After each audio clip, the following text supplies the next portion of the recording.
Oh, this, all right. Sarah, good luck for the event. Yeah, good luck. See you Saturday night. What time are you thinking? Like So 7:30? he's coming at 8. He's coming at At 8? 8. Yeah. Okay, So, okay, beautiful. yeah. He's a very well respected person. I know, Rabbi Big thing. Having him is a big thing. Girl. I don't know. She He's said, very, like, very well something. Girl, we haven't been to Pearl in Yeah, years. very well respected. I don't have my stuff with me. Okay, okay. I ran. Page 406. I was starting for you guys on Zoom. We're in Perek Kaf Pasuk Aleph, or chapter 20, the first verse, chapter 20, first verse. Over here, it's page 406, 407. And what we're going to be doing is, what I want to do today is I want to do a little bit of work in the on the 10 Commandments, okay? And then depending on how much time we have, we'll move into this week's parasha as well. Great. Okay. Who can read the pasuk in here? Jane. Probably. Which pasuk? The first pasuk, first one. Okay. Say say it over in English. Yeah. God spoke all these statements saying. Okay, but give it to me literally in English. Let's read it carefully. Vaydaber Elokim. Okay, 1 second. Pause. Sorry. Vaydaber Elokim. Right. Okay. So what does Vaydaber mean? Go back to. Other things said. Beautiful. So beautiful. So Vaydaber means that a lot more was said than what was written. Nice. Right? You studied the little quiz. First, Okay, a lot more said than was written. When we see the word Vaydaber, it means God said a lot more than was recorded, which empowers us to be expansive, to learn, to understand, right? To posit our own ideas. So Vaydaber opens something up. It's opening it up, telling you, join me and develop this with me. Right? It's a dialogue. Beautiful. When you see the term Elokim, it's what? God of judgment. God of judgment, i.e., the God of involvement. Remember, I want you to move away from judgment, and I want you to move towards involvement, right? Midat Hadin, judgment, is enabled by the fact that God is intimately involved in our lives, right? So we want Elokim. We don't want Ammonai. Ammonai mercy means. Ammonai is I know, but he's involved. involved with us, but it's high view, it's long term, it's kick the can down the road. It's good, but we want more than that. Is we want God in it. We want Him with me, even though it's a more demanding life. I don't want an absentee relationship. And not that it's absentee in the true sense, but I don't want a distanced relationship. I don't want you to check back in with me in 3 months. I want you to be with me today for positive and otherwise. Hold my feet to the fire. Let's do stuff together. That's what we want. Good. So Vaydaber Elokim tells me what? If we were to summarize those two things, God said a lot more than what was written down, right? Which means what, Mazal? Which means what? Huh? Right, great. So I have a lot to do here, right? It's wide open. Very good. Okay, beautiful. Now what? Now what does it say, Jane? All of these things. All of these things, what kind of things are they? Statements. They're the same kind of things that the Vaydaber is. In other words, what are we doing by saying the word things, which comes from the same word davar or Vaydaber? It's all the same word. What are we doing? Excellent. Good. So what are we saying? That Hashem spoke all of these words and sayings and. Right.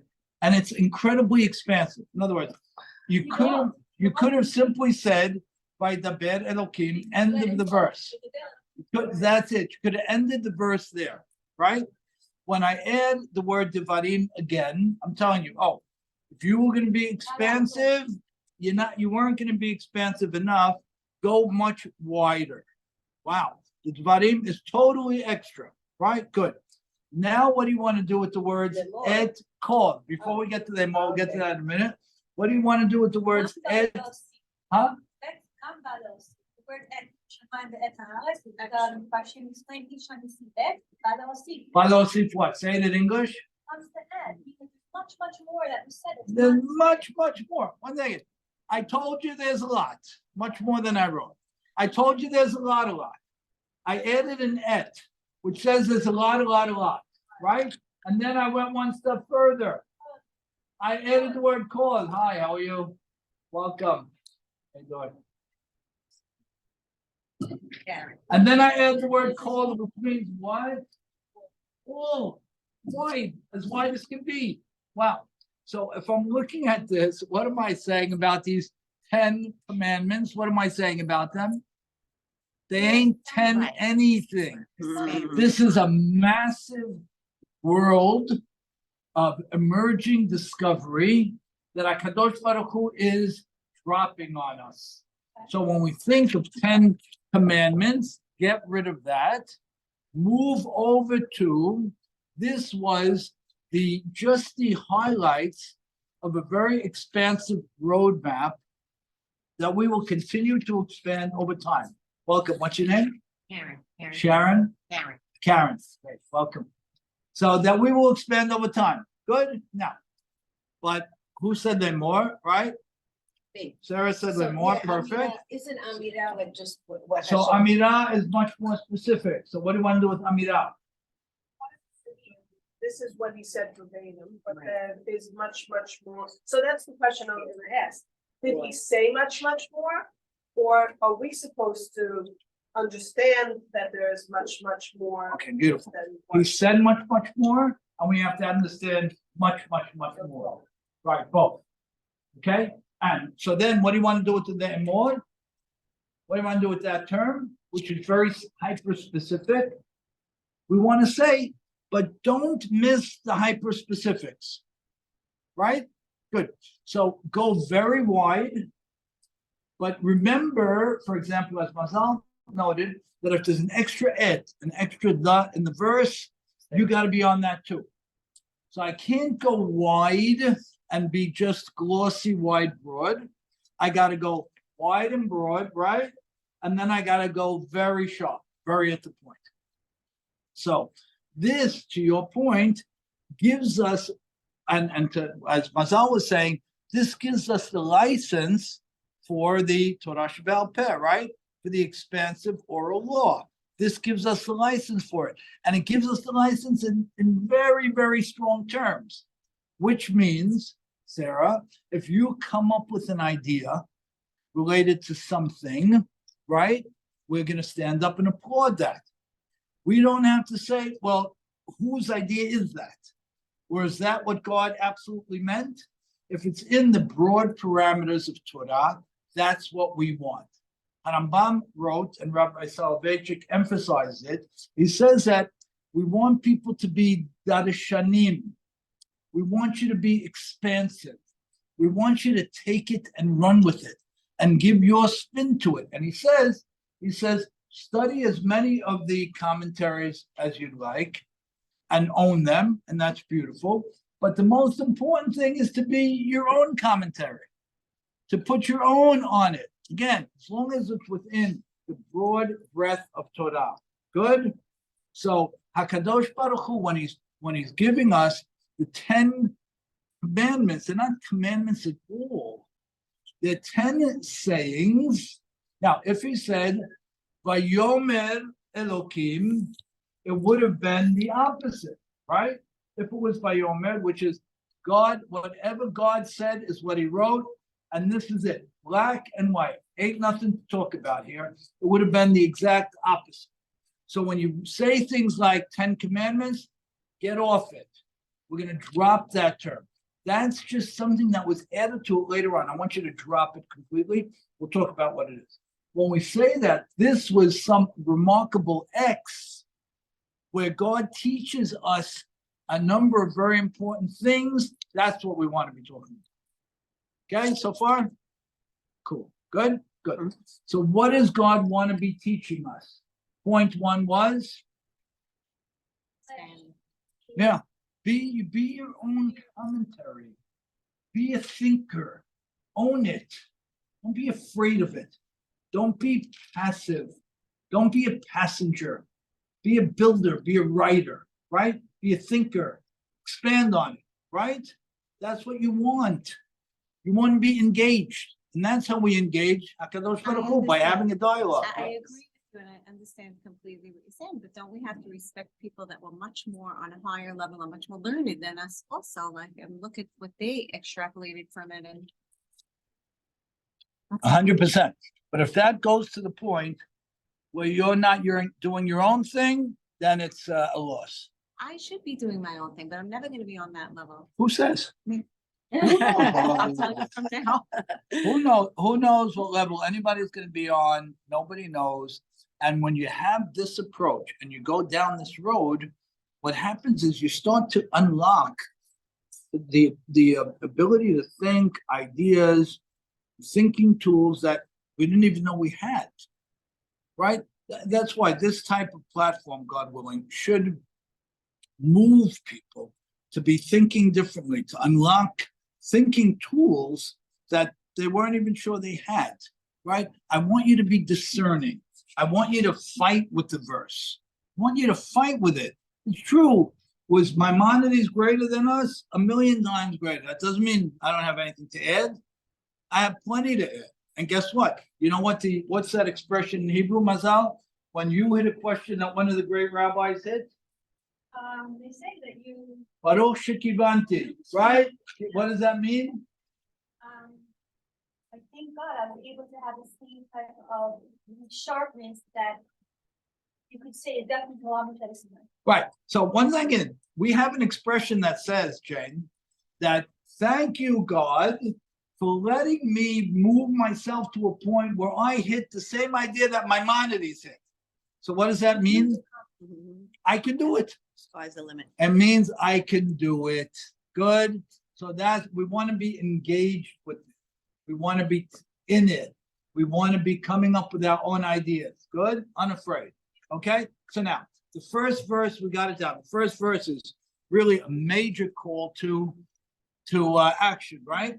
Now, why do you think HaKadosh Baruch Hu used the term Elokim in this verse and not the term Ammonai? We said Elokim is more directly involved, right? Why would he use that word? Why do you think?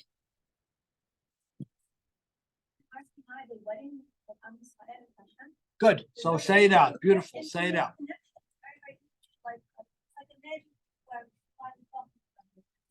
Fantastic. What is HaKadosh Baruch Hu describing here? Yeah? No, but also like, remember, it wasn't Moshe who took you out or anybody else. It was me who took you out. True. So put these So together now. everybody So saw. what is he doing here? He's creating this very intimate connection. That's what he wants. And what's the basis of the connection?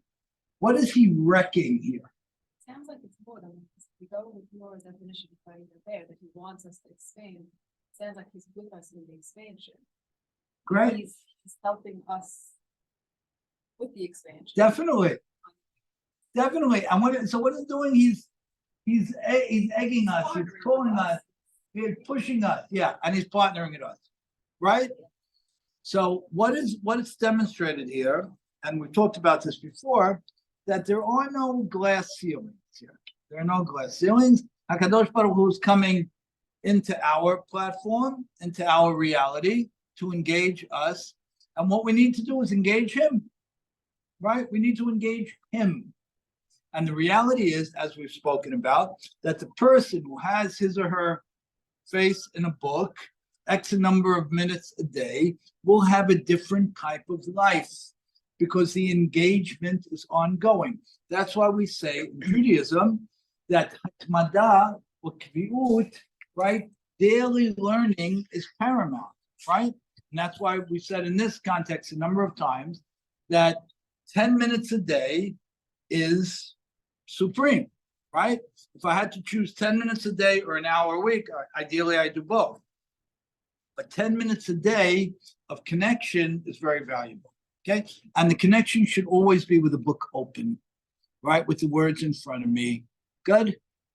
Good, okay. So that's what Elohim wants. Elohim, Hashem is breaking through, showing that there is no separation and showing that he is looking for a relationship. Good. Okay. Let's look at the next verse for a couple minutes. Anochi Hashem Elokecha. What does Anochi mean? First word, I am. We're looking at the next verse. What does the term Anochi mean? I am, good. So what's the difference between I am and I am? We have what's the other I am? How else could you say I am? Ani, beautiful. So what's the difference between Anochi and Ani? I am. Huh? Come on, there's a massive difference. Let's go. Anochi and Ani. One is more of a large definitive thing, and one is just a statement that you're Say it speaking. again, Amy. Anochi is more, it is much more expansive as we're using that term, in that it's like a larger thing of who I am, like spiritually, larger concept, versus Ani is I just am. That's like a sentence statement. Right. Anochi is the broadest possible thing. Where's the classic Anochi? This is very important. You should own it. Hashomer Achi Anochi, but give me another one. That's a great one. That's a great one, right? Am I my brother's keeper? Give me one that I find even more telling. Moshe. Im ken lama ze Anochi. Right? Moshe said that, yeah. Who Yeah. said that? Moshe. Now, Rivka, what Oh. happened? What's this one? This is a great one. This is very important. Rivka, we say Rivka was the Dupanim, she was the copy-paste of Abraham Avinu, right? Maybe they were a split neshama, but they're extremely related. They're almost twins in their destiny, in their courage.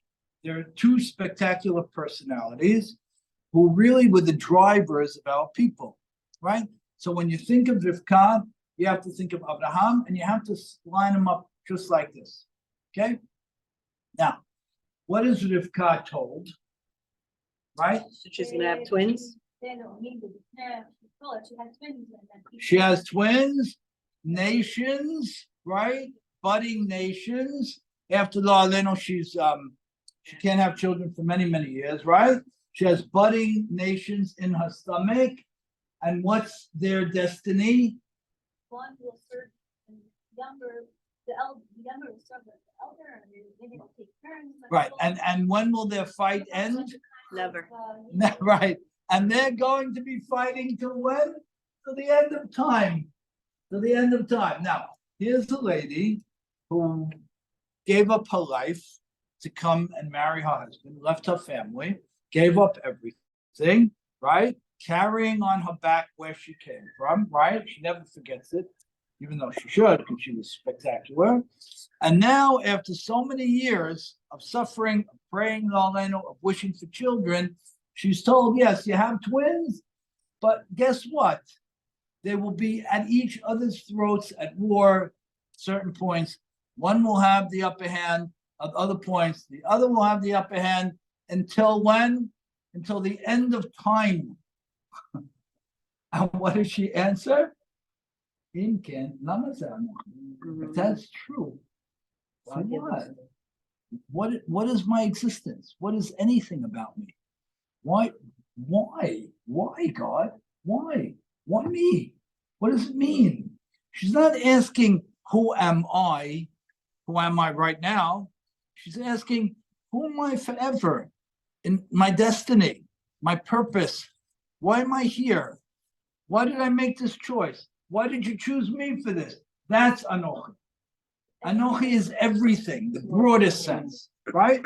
More inclusive definition. It's the widest definition referring to X.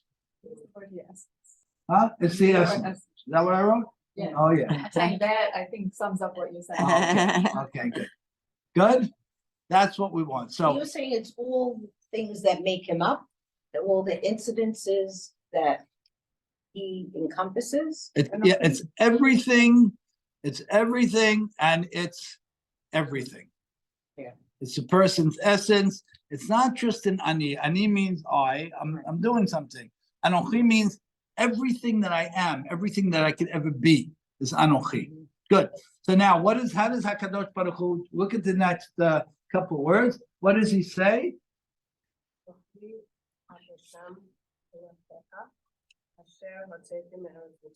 Mhm. Beautiful. So what is he doing now?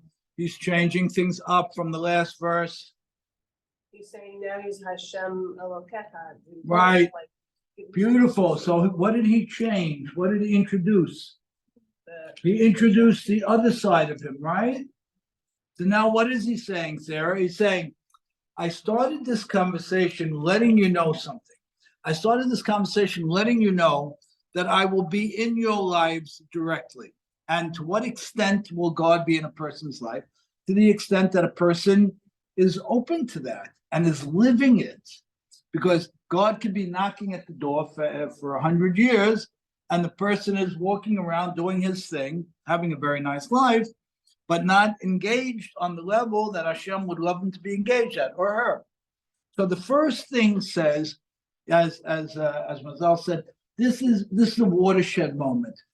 I'm declaring my love, my commitment to having an intimate relationship with each and every one of you. That's what I'm doing here. That's Elohim.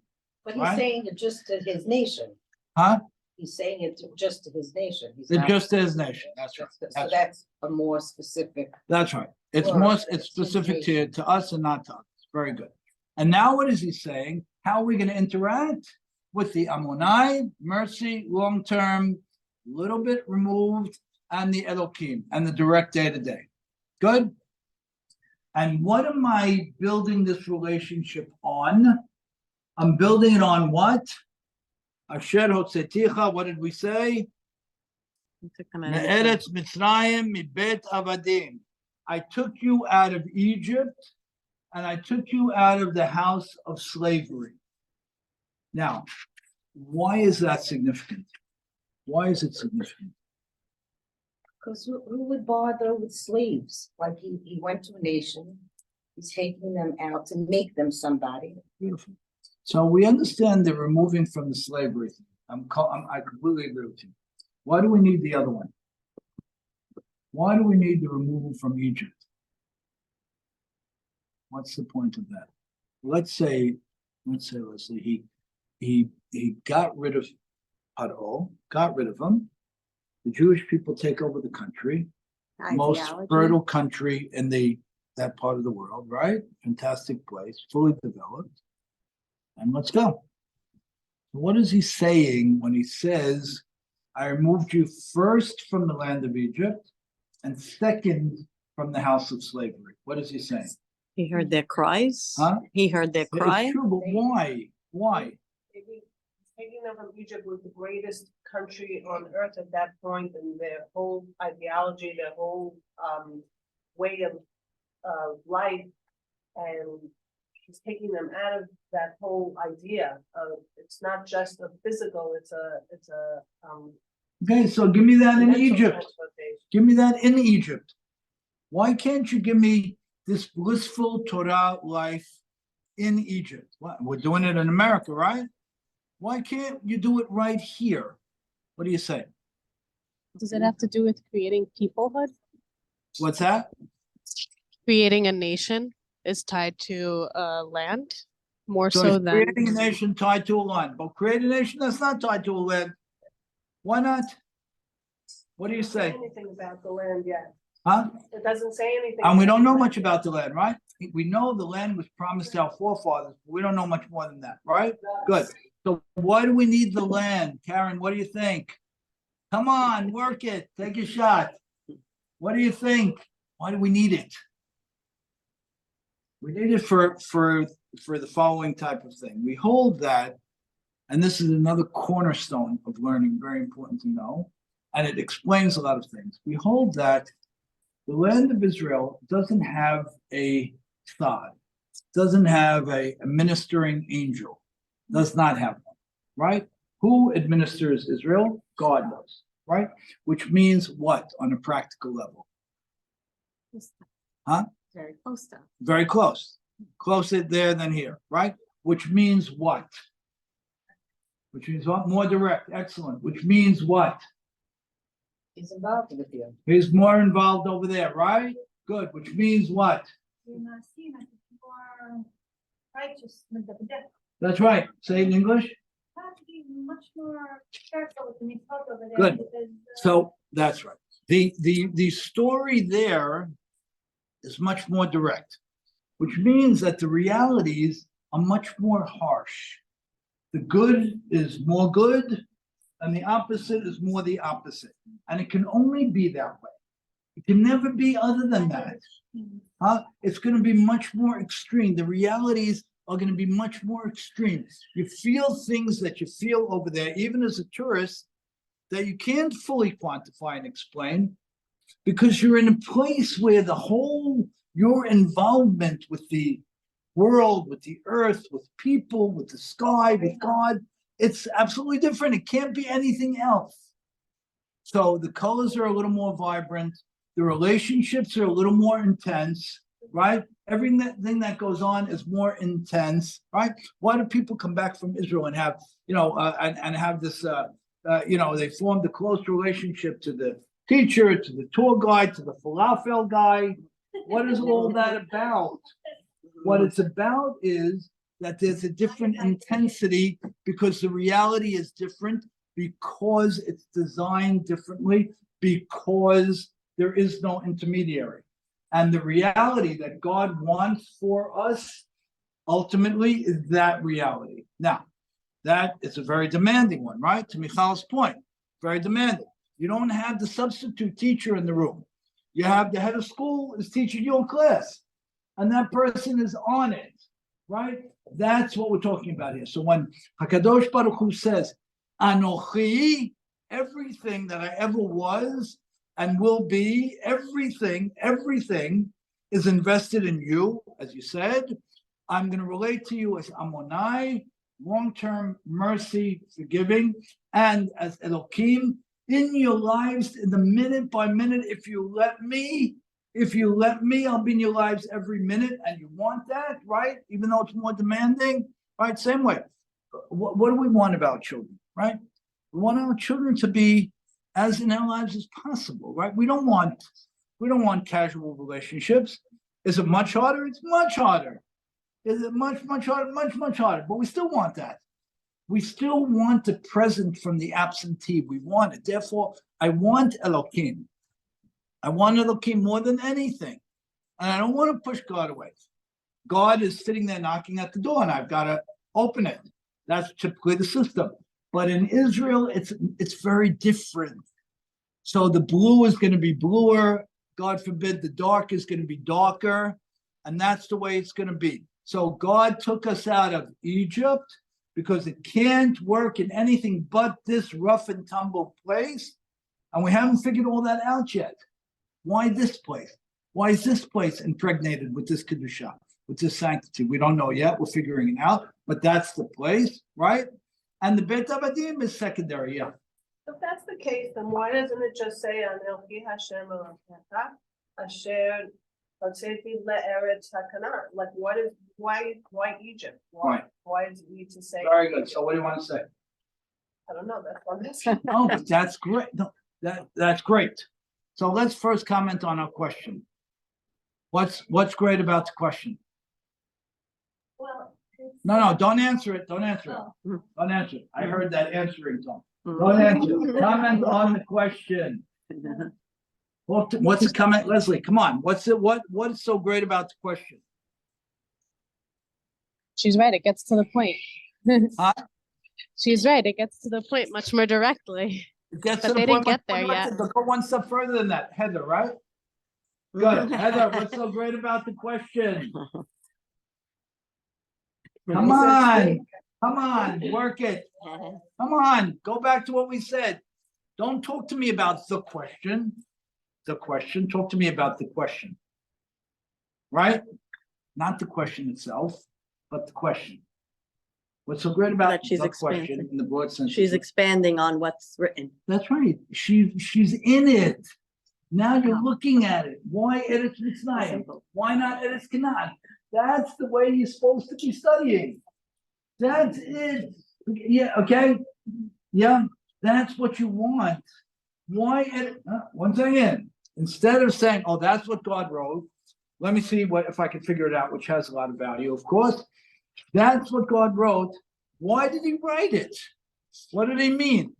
So therefore, what you're going to open up is something about some of these specifics of the land of Egypt that we have to identify, right?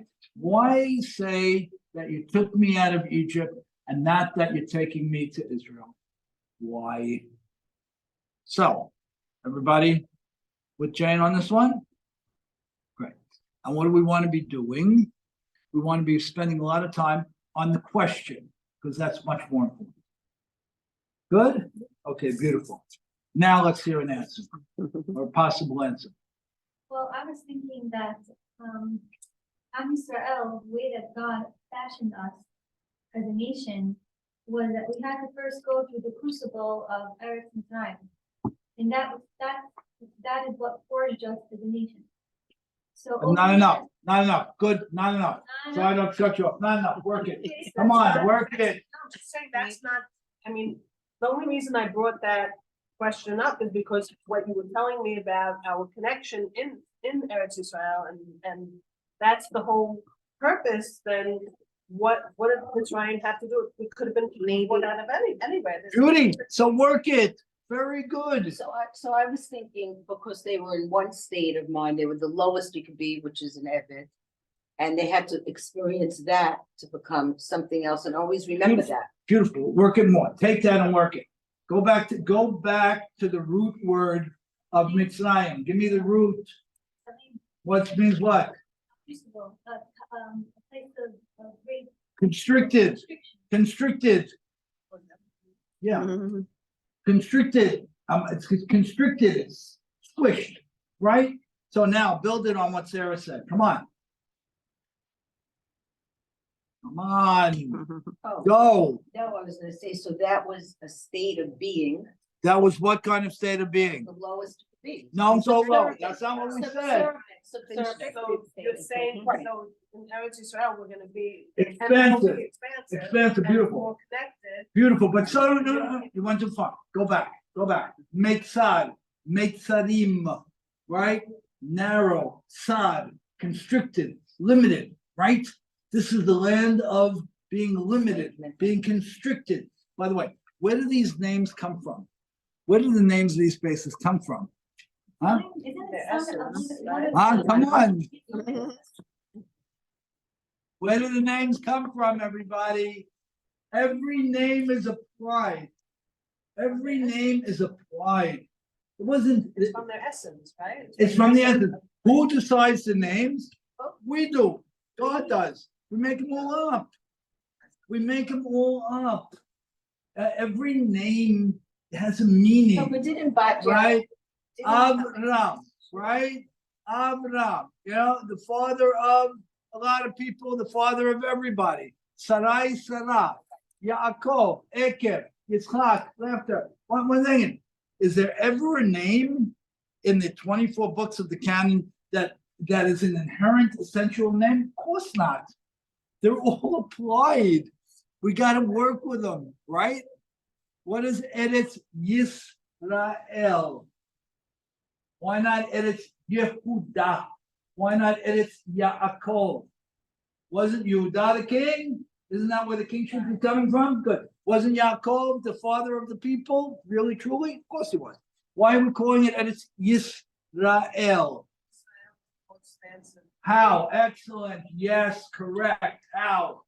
Don't ever take a name at face value in the Chumash or in Nach, ever. Because then you're missing a lot of the story. But who named it Mitzrayim? Huh? Who named it Mitzrayim? We did. I don't know, what is it really When we were called? writing about it. We wasn't called it really Mitzrayim in when they Hebrew. were living in it, it wasn't Beautiful. Mitzrayim. I don't know what they called it in the language of the time. Oh. In whatever these people spoke, they called it X. We called it Mitzrayim. Very good. Beautiful. Okay, good, beautiful. So whenever you have a name, what is Yisrael? Come on. Come on. Where did the name Yisrael come from? יצרת עם אלוקים והנה השם. Same with Yaakov. Good. They fought with the angel. When he fought with the angel, excellent. And why was he given the name? Encounter with the question. Beautiful. And what happened? He won. בטוחה. Sarita im Adam Batuchal. What does that mean? Huh? It overcame what? You struggled, you wrestled with God and man, and you won. Holy cow. That's a very big thing, right? So if I'm gonna call this little tiny country smaller than New Jersey, in present terms, it's gonna get bigger, of course, but present terms very small. So I'm gonna call it something. What do I want to call it? If I say it's the most raw, the most shouting place on the planet, you can't get closer to God than by being there, which means it's going to be much more rough and tumble than it's going to be everywhere else, good and otherwise. Then what else can I call it by Israel? I couldn't call it anything else, because that's the land where we're going to be struggling in a positive sense and otherwise with God and man, and we will triumph, right? So Yisrael means struggle? Yeah. I warmed it up. Let me know. Mm. You can just start, give me the hand. This is the hand. All right? So So- really, when they were offering Herzl Uganda, when he wanted Israel. Yeah. It was really something that he said, no, It we're was not something. taking any other land. It was Want this fantastic, land. Sarah. You know what we should do one day?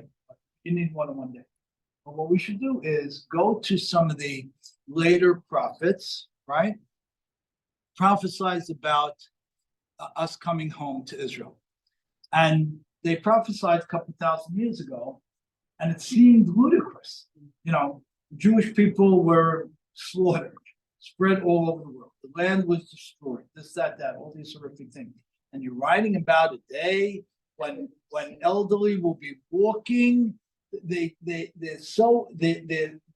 walking, leaning completely on their walking sticks, which means what? Zechariah writes, which means that they'll be so old, which means that the lifespan there will be so long, and they'll be walking through the streets. Am I right? And what else does he write? And they have it in a lot of the parks in Israel. Fantastic. And there'll be children, boys and girls playing in your parks. When the later prophets wrote this, it was absurd. Some of them were thrown in prison, right? These are crazy people. But today you see it in real time, right? So, Yisrael, Kisarita, im Elokim, ve'adam batuchal. You wrestled with God and man, and guess what, little puny Jewish guy or gal, you came out ahead. So that's what we got. But first, we have to leave the place of Meitzah. I'm going to give you another one, just because, and you blame this on Jane because she started this thing. What is the word Paro? Paro, Pharaoh, right? Paro was the king of Egypt. Yeah, good. Was his name Paro? Huh? Para, what does that mean? Like, Para with an iron, yeah? Salah, Yes. No, it's okay. to like take it apart. Yeah, he exposed. He revealed, he exposed. What name? Was his name Paro? Of course not. We call him Paro. Why do we call him Paro? Because he exposed, he violently, ugly, violated the people. That's why we call him Paro. And because it's based on the word para with an iron, beautiful, great. What does the word para mean? I'm sorry. Para means to expose, to make vulnerable, to exploit. Beautiful, perfect, to exploit. Excellent. That's what it means. So that we're gonna call this no good Nick. We're gonna call him Paro. They were born No with problem with that that. or he was like- That's right. What was he doing? I mean, so endlessly, Yeah, that's sure, what okay. was he doing before that was exploiting. He No, must no, have you been tell me. exploiting before the All people the came. You tell me. All of the. All of them, all the Pa'onim in the Torah, all they want to do is take advantage of others. But no, but that's true, but your question is better than. And I don't have a good answer to either. And that means that you have to go back to the beginning, when Paro is first introduced, and you have to get to know what he's doing. That's the answer. Because you know what? Say that the first king's name was George, right? Or Charles, right? Okay, and then we changed it to Paro when he became an old good name. Now you're getting this thing that we're talking about. You're saying, 1 second, got it, that the names are applied and we made them up to give us a description of reality. So now, in the very beginning, what was he doing wrong? But weren't most of the rulers in that time taking advantage of people? He was. Most of the rulers, not only Yes. all, like the people in power killed the little people. That's Their very own true. people and other What, people he as well. exploited Huge. Saddam. Huh? Exploited Saddam. He exploited Saddam. Very nice. Good, great. So, but now here's the thing. More important, thing, I don't have an answer why he was called that from the beginning. I think the question is great.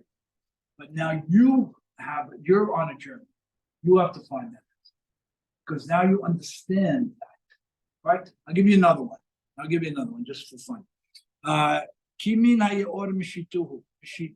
right? Moshe. Right. What does that mean, Moshe? In Arabic, I thought it did. Yeah, language, I think. The letters are similar. Some of the letters are similar, but we're calling him Moshe. Kimin hayor mishituhu. I drew. It doesn't work. It's their language. It doesn't work. It's wrong. The reason we're calling him Moshe, that we're calling him Moshe because it is not right. So when we bring up a verse to say we called him Moshe for X, and X doesn't make sense, what does it mean?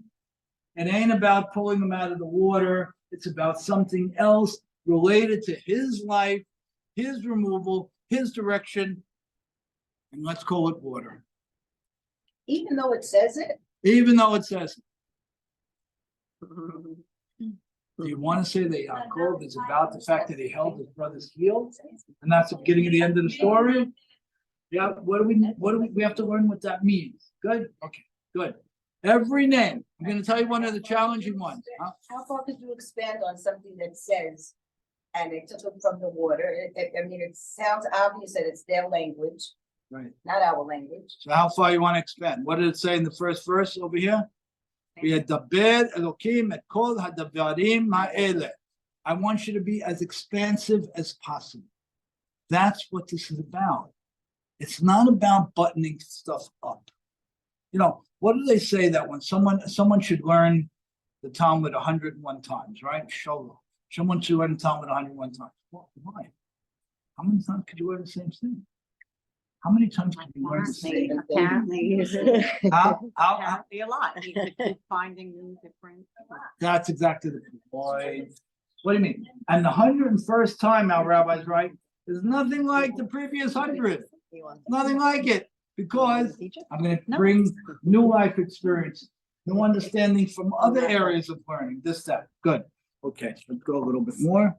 Okay. Let's skip a few psukim.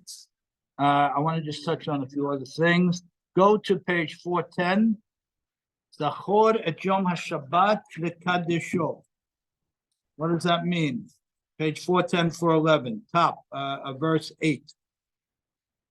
Zachor et Yom HaShabbat lekadesho. What does it mean? I'm not saying the regular meaning because it's obviously the wrong meaning. Wouldn't it be great if you thought that about everything I said? That would be a great one. It's on recording and being recorded. I'm so into that. That's beautiful. Perfect. Let's go. Zachor et Yom Shabbat lekadosho. What does it say in the second set? What does it say? Wait, Shamor, very good. Say it out, Mazal. What? When does it say that?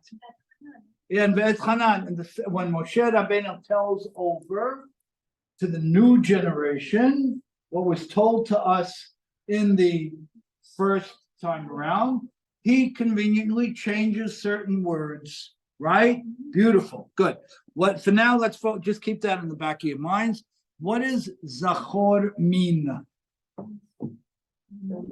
Huh? What does it mean, Zachor? Come on. What does it mean? I don't know if I put it on the sheets yet, but we will. What does Zachor mean? Could it mean not just remember it once, does that make it something that's every week? Every week, true. And come on. Right, you remember this? We did this back in the day. In the other place. What place? Other place, right.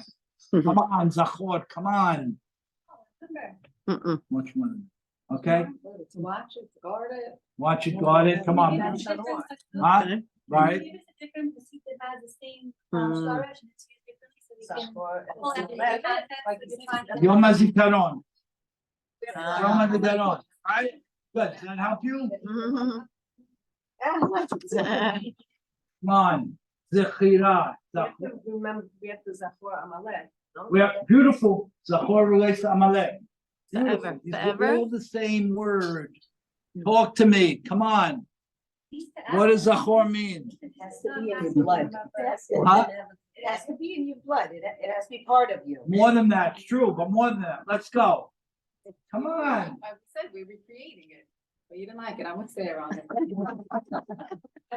It has to be something, you can't just Yeah, it's remember. not just. Action, action. Okay, go like this, go like this. Ready? Let's own this one. It's very, very important. Maybe we'll focus on this next week.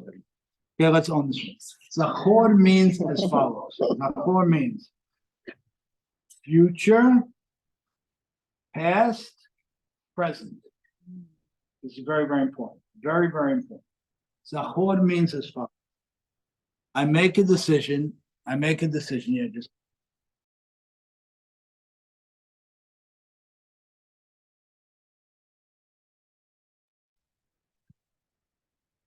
Lost you.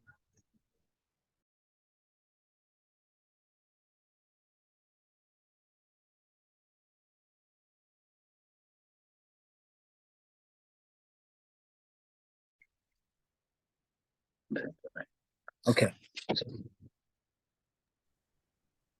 To change something.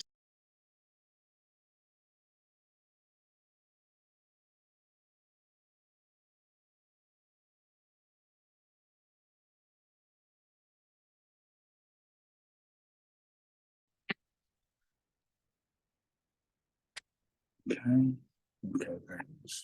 Okay, you guys back? Yeah. Okay, sorry about that. Okay, so Zachor means as follows, right? What were you saying? You said something? Sounds like the Shabbat when you were saying. Exactly, perfect. So what does it mean? By committing to changing the future, you change your past, which changes your present. There you go. Wow. Ah, Rachel. Ah, yeah. Could you, Say that again. okay, we're going step by step. Give it a minute. Yeah, say it one more time, nice and slow. Okay, so when you, I don't know if I'm even saying it right. You're when- saying it when you exactly right. Yeah. Commit to making a change in yourself. You're gonna change your future self. By doing that, you change your past. And your past that was a negative turns into a positive. And how do you And change your it brings past your if future. it's past already? Yeah, this is great. This is great. This is great. This is great. You ready? You got your thing on, your seatbelts, it's on or no? This is the best thing. Ready? You learned this before? No, but I get it, I know. Okay, very good. If I make a commitment, it has to do with teshuvah, with repentance, right? If I make a commitment to X in the future, right? It means whatever I did in the past becomes an enabler rather than a negative. It becomes an enabler to this future direction. That's what led you to that? Yeah, it enabled me to get there. So the expression is, Oh, you have to be in the game to play it. Remember we said that? yeah, also? perfect, right, very good. So the expression kisheleg yalbinu, right? What happens? The negative stuff that we may have done in the past, right? When I make a commitment to change to X, could be small commitment, big commitment, doesn't matter. Now, those demerits that in the language of the rabbis are red, right, turn to white. So the negatives turn to positives. Why? Because they're not negatives anymore. They're building blocks. Learning from your mistakes. That's right. And they become building blocks. They become enabler, which is a remarkable structure that, what's that? It's more than that you learn from your mistakes. It like You said, need it to make the enables mistake. growth. You need to Without make it. that, right, you could not can't have learn. grown that far. Beautiful, perfect. It's not, good. They're Right. enablers. But you need it. They're enablers, right? Like you wouldn't So change with that. if a Well, without person, the average setup for people is, oh, I regret this, I regret that, whatever it might be, right? We all have things that, but HaKadosh Baruch Hu, Hashem says something very different. He said, now it's Tuesday, right? You decide that in the near future or in a minute from now, you want to move your life in a direction that was more in this or that respect or in general terms than it was before, right? Now, the automatic system, you haven't acted on it yet. You only committed to it mentally or emotionally. The automatic system is go back, reframe what was, and if it was negative, it's not negative anymore. It's an enabler. It's not a failure. That's a massive thing that HaKadosh Baruch Hu lets us do. Now, it's not cute. He's not saying feel better because what was is actually better than you thought. He's not saying that. He's saying the opposite.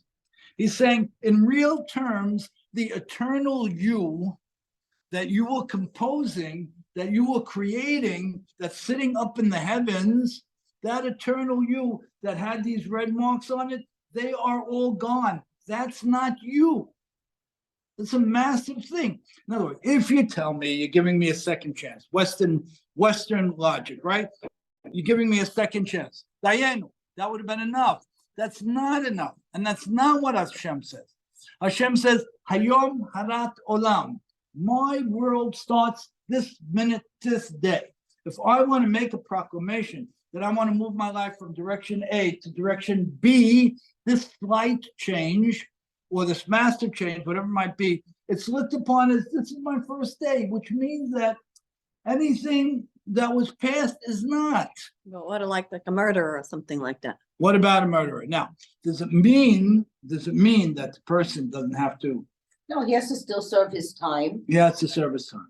Right. Serve his time. Yeah, that's the service But time. But he this could world, change. We're not talking about. But he this could world. change. Huh? We're not talking about this world serving his. We mission in this actually world. are- We're we actually- talking about Working- Hashem and how he's like not erasing, but framing things differently than. Exactly. That's the main point. The main point is who I am eternally. Who I am eternally. That's the main point, right? Right. Now, let's say someone did something egregious, right? Let's say someone did something egregious. God forbid, hurt somebody very badly. But the person figured out why and says, I'm not that person anymore. Then the person is finished with it. He's not that person anymore. So Yeah, but even he the still person has who to did serve something, his punishment huh? of whatever it is in this world. He still has to serve his time. The murderer has to serve his time and then he could change. I don't know and be a about different serving his person. time or Sure, not. could erase Let's it, say the but- murderer has to serve his time. Let's say he does. Okay, let's say he does because the police have him or something. Yeah. Let's put it a little differently because, thank you very much. When people use Hitler and Wait, murderer. that's not a good example. Mention examples is very hard to deal with. But leaving that aside for a minute, right? Leaving that aside, I'm just kidding. Leaving that aside for a minute, right? Leave the murderer for a minute. We'll talk about him back in a minute. But let's talk about us average folk who haven't killed anybody, right? But we made whatever mistakes we made, right? We stumbled, we made certain decisions, we hurt certain people, all of the above. We all did it. We all have a massive sack full of that, right? When the person is growing and the person has a sense of what he wants or she that's different. To Leslie's point, now that is no longer, those are no longer my demerits. They're my learning experiences that brought me to this. And therefore, from God's perspective, which is an eternal perspective, it's looked upon as a positive. And therefore, in my present day, I am already different.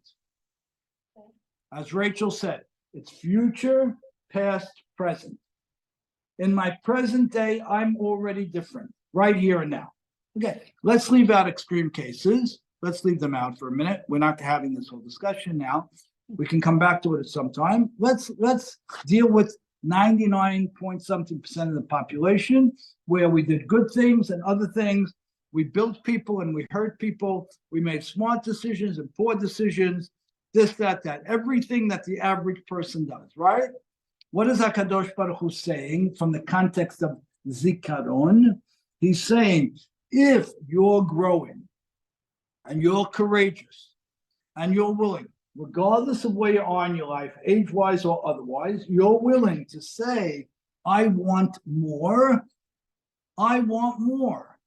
then that wanting of more, even before it becomes action, already reframed you.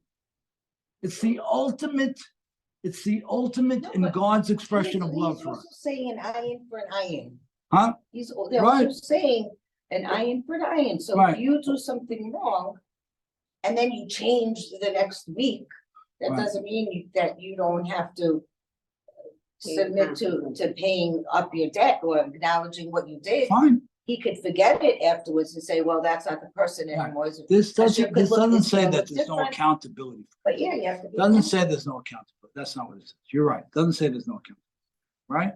But let's say, and I hate to use this example, but when a convict gets paroled, is he a paroled convict, or is he a redirected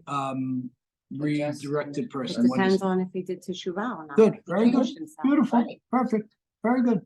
So he could be a paroled convict, i.e. he still has the same core values and interests, or he could be someone who has made amends and is building a new life. Right. Very good. There's two different people, right? Right. Good. Now what we're saying here is that HaKadosh Baruch Hu helps you and wants you and enables you to be in category 2. Right. And even if you're not quite there yet, he's going to assume you're there until you blow it.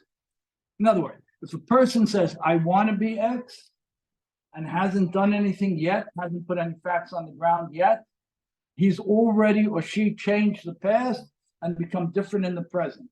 In the end, if you don't execute, okay, wasn't sincere, obviously, right? So it starts with your thoughts. Starts with your Say thoughts. your action. Starts with your thoughts. So I'm Perfect. just, we did this last. Yeah. You see that, Shadi? That's right. It's all your intentions and that are expressing whether it mean a certain Right. way.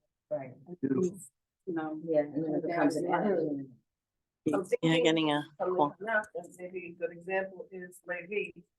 The difference between Shimon and Levi and how Levi started out and how his future changed who he was. Beautiful, because they were really like one person with the same values. Right. So Shimon took the zeal and the aggression, and he never channeled it in a positive way. And we end up splitting up, he ends up being, not a positive force. Levi took the same zealousness and aggression, so to speak, and channeled it positive, and they become the leaders of the people. And that's But he still did something wrong, and he still, I think he paid for it, no? I mean, did he not? I'm not sure if they paid for it or not, because there's a lot that's written about that. Some of which says that Yaakov was leading the charge. Against Shechem and Hamor, that he was leading the charge, and the Midrash says that he was standing on the top of the hill with his sword held high, encouraging them to go to war. The failure was, according to many rabbis, is that they took the spoils, which ended up confusing the issue and putting them all at risk. That was the mistake. The mistake wasn't taking revenge. That was fully justified under the Noahide laws at the time. The mistake was walking out with their cattle and their riches and their whatever, which made it look like tribal warfare rather than an upholding of the Noahide laws. So by upholding the Noahide laws, they would have sanctified their father. By making it look like tribal warfare, they put him at risk, because if the children of Jacob are involved in tribal warfare, well, let's go. We have a bigger tribe, we'll take their money. So I think that's what he was criticizing. One other quick point on this. Can you go back to Zachor? So how does it relate to Zachor? Good. So exactly good. So let's go back to so the reason that Zachor is referenced in terms of Shabbat, according to some of the rabbis, is as follows, and we'll wrap up with this. The what we're guided to think about is framed from the next verse. Sheshet yamim ta'avod, and so on. Sheshet, next verse, I'm sorry, a couple down. Sheshet yamim asa Hashem et hashamayim v'et haaretz. So we'll wrap up with this in 3 minutes. Our rabbis say that zefirah, the ability to reframe the past based on a future commitment, right, that changes the present, is what's done on Shabbat inherently. That's what Shabbat does. Shabbat gives a person an opportunity to look at future, create and cast a new future, right? Has that, and therefore reframe the past and present. Why? Because Shabbat comes as this hard stop from the first 6 days. In the first 6 days, God created all the primary domains of this world, right? He stops on the 7th day, and he says, everything that was, is, and can't be changed. In other words, the 4 key areas of existence: domain, which is the inanimate, something with life, something that the vegetable kingdom, and the speaking world. I'm doing this a little too fast, I apologize. Those things are part of the 6 days of creation, and there's a hard stop. The hard stop is on the 7th day. What God does with the 7th day is he says, whatever was built fundamentally into the world will never change. There won't be a 5th dimension. There won't be a 6th dimension. But when we stop on Shabbat with the concept of Zachor, what we're doing is we're reframing all of that with the hand of God. Because had there not been a hard stop on the 6th day, our rabbis say, people could have thought that the world always was and always will be. If there wasn't a hand that stopped creation, who says there was a hand that started creation? If there wasn't a hand that stopped creation on the 6th day and said, Ad Kan, there's nothing more that's going to be created. The core areas of physical development are as they are and will never be expanded upon. If there wasn't a hand that stopped that at the end of the 6th day, our rabbis say, and created Shabbat, which had absolutely nothing to do with that, and where there was nothing new created, then people would have had the license to say that the world always existed, that there was no God, that it was always here, it will always be here, it always went along its road, and it will continue along its road. Because everything stopped, we learned that there is a guiding hand to it and a supreme creator. And therefore, we say, we use the term Zachor to go back, forward, back, up. Huh? It's tied to Briat Olam. It's tied to Briat Olam, exactly. Leslie, thank you. Sorry. It's all important. It's tied to the creation of the world for that reason. We want to give you a hard stop on creation to show you that it didn't happen on its own and doesn't continue on its own. It's absolutely directed and controlled by one almighty being. And the only way that could be demonstrated is if it could be stopped. Because if it can't be stopped, then who says it was ever started? It's You can funny, simply say it that always was. every religion took off from us. Oh, yeah? I mean, saying like the Christians relax on Sunday, make Yeah. it their Yeah. day, Mhm. and the Yeah. Arabs make it Friday. Mhm. They all Yeah, took that beautiful. from us. That's right. I don't understand though. So what is it telling us to do? What is it So telling sounds us to like do? it's directed. Right, it is directed. So what would you say? It's absolutely directing. Good. What would you say? How is it directing? Huh? So Zachor, you said it means refrain? It doesn't mean remember, it means refrain. Is that It means is that remember. what you're saying? It means Zachor. Doesn't mean remember and doesn't mean refrain. It means Zachor. Right? One second. Good, good. What did we say Zachor is again? I don't know how it's reading. Okay, so I'm gonna try and explain, right? If we say that Shabbat is equal to Zachor, Shabbat is Zachor day, Mhm. right? Shabbat is Zachor day. So now you put it in your term. If we're gonna say Shabbat is Zachor day, more than any other day, go ahead, take it from me. I don't know. Okay, what do you think? No, I don't Use know. your. I really don't know. Use your always say future, it. past, present. Go with your You could- future. So you're saying God is future, past, present? You can't say that. No, I'm talking about you and me. Shabbat day? Yeah, Shabbat day. How does Shabbat day frame future, past, present? Okay, think about it a little more. Come on, work it a little bit. I'm thinking about creation and Yeah. that God created the other 6 days and Shabbat he didn't. That you use Shabbat as the time to reflect and to think about what you're going to do, which will change your past and will be how you are right now. Shabbat is that day. Shabbat is the Zachor day, right? Right. Shabbat is my day to reach forward, to change what was before, create a new present. That's the the special opportunity. endowment of Shabbat. When you do it on Tuesday, you can certainly do it on Tuesday. But we do it more on Shabbat. Now, how do we do it on Shabbat? Because we celebrate the fact that God stopped the physical development of the world, i.e., he demonstrated in no uncertain terms that it was him who did that physical development. He stopped it, right? And if he's in control and he tells me I can use Zachor to reframe my life and my direction and my destiny, I'm on for that. As opposed to if the world was just happened by itself and continued by itself, right? And God was just a byproduct of the world or passively involved in the world, he can't manipulate my destiny. He can't redefine me. But if God is the one who stops the process because he started the process, then he can reframe the process and he could reframe my identity. Is that any better or no? No? No good? No. My question is this, it would seem. Jan, that- any better in your mind? Yes, but I'm just thinking that it seems like Zachor is something that you can't do fully during the week.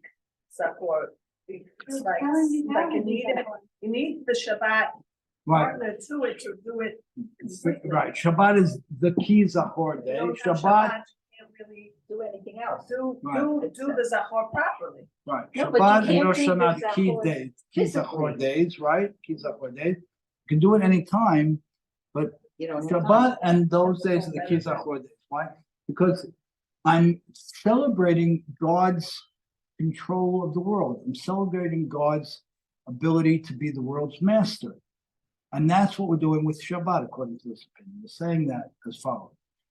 If I want to say that I can make myself completely different just with a thought, where do I get that from? Oh, there has to be a God that's going to bless that, that's going to support that, right? Now, if there was no God and the world self-created, right?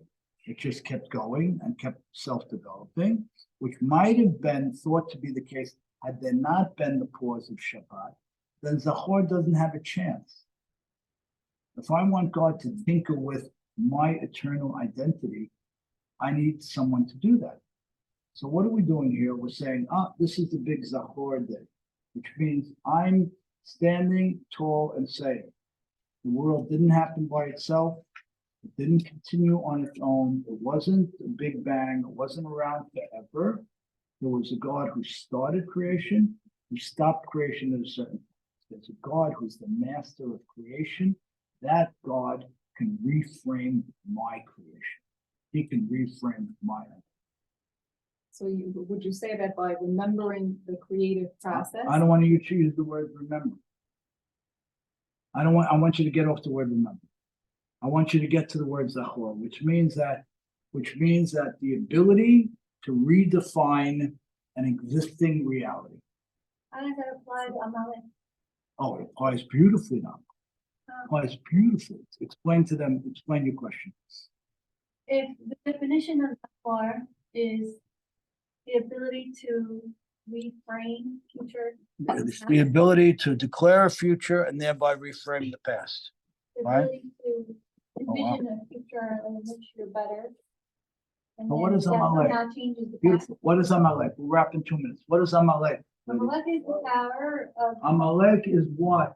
It's the nation It's that the made nation us. that came to us. No, it isn't. What is Amalek? Exactly. Beautiful. Yes, it has. Hayesh Shem b'kirbenu im ayin.